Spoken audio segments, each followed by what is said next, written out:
Hello guys, আমি আর একটা নতুন ভিডিও নিয়ে চলে এলাম তোমাদের কাছে ইউটিউব ব্লগে। তো দেখো, আমি আজকের করতে চলেছি পোস্ত চিকেন পোস্ত। এটা নতুন একটা রেসিপি, আমি নিজের মাথা থেকে বার করে করেছি। চিকেন পোস্ত, এই যে পেঁয়াজটাকে ভাজতে দিয়ে দিয়েছি। আর চিকেনের মধ্যে আদা, রসুন, টক দই, পোস্ত সব দিয়ে মেখে রেখেছি। এবার পেঁয়াজটাকে ভেজে নিচ্ছি। পেঁয়াজ ভাজা হয়ে গেলে আলুটা দিয়ে দেবো। আলুটা দিয়ে তারপরে কষবো। দিদি আজকে দেরি করে করছে, কালকে খুব সকালবেলা খুব ঝড় হয়েছে, ওই জন্যে আমি একটু দেরি করে করছি। মাথায় একটু কালার টালার করেছি, ওই জন্য দেরি করে করছি। সব কাজ হয়ে গেছে, খালি রান্নাটা আর ঘর পোছাটা বাকি আছে, ওটা করলেই হয়ে যাবে। এই যে আলুগুলো এবার নিয়ে যাব, আলুগুলো ভাজতে দেবো। পোস্ত বেটে রেখেছি, একটু কাসুরি মেথি দেবো, দিয়ে আমি রান্নাটা বসিয়ে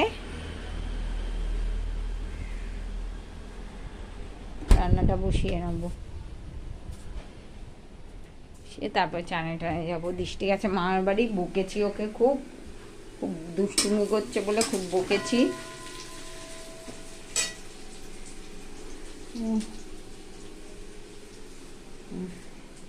জায়গায় খুঁজে পাচ্ছি না কি নিয়ে আলু আনতে যাই। এইটা নিয়ে এখন আলু আনতে যাচ্ছি, কখন আসবে জানি না।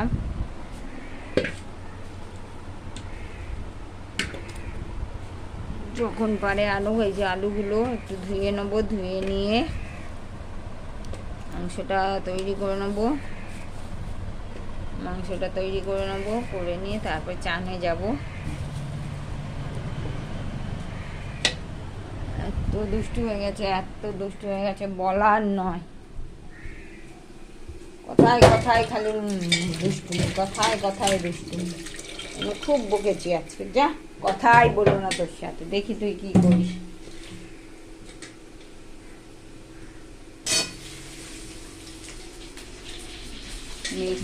প্রচন্ড মেঘ আমি জানলার এটা খুলে, প্রচন্ড মেঘ করেছে।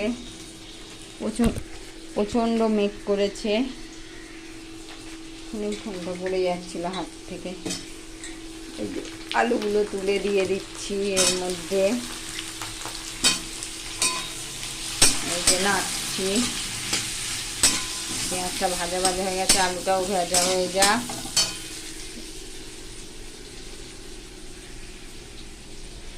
একটু কাসুরি মেথি ছড়িয়ে দেবো, পছন্দ করে না ওরা, তাও দিলে স্বাদটা হয়। এই যে কাসুরি মেথি দিয়ে দিলাম, দিয়ে দিয়েছি। এবার মাংসটা তুলে দেবো।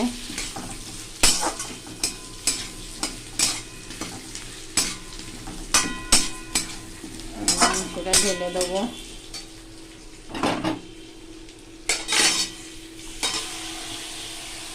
মাংসটা ঢেলে দিলাম।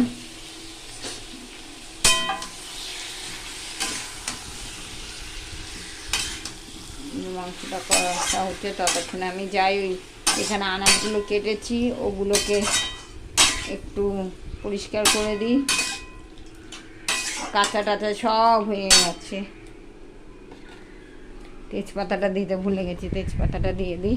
দেখুন না, আকাশ যেন একদম কালো হয়ে এসছে, আকাশ একদম কালো। এই যে হাওয়া দিচ্ছি, সব জামা কাপড় মেলেছি।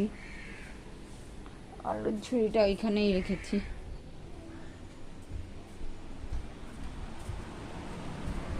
তেজপাতাটা দিতে ভুলে গেছি, তেজপাতাটা দিয়ে নিই।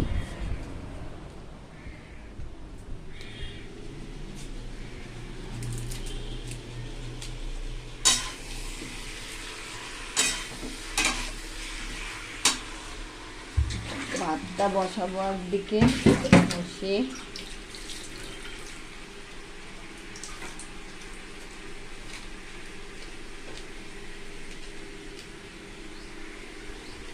হলুদ দিয়ে দিই।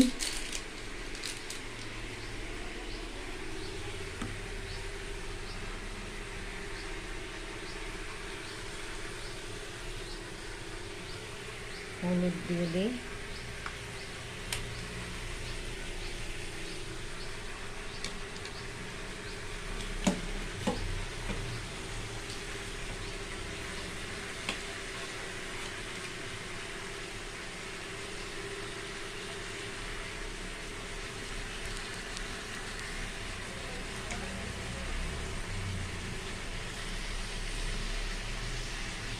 এই যে মাংসটা কষছে, আমি ততক্ষণে একটু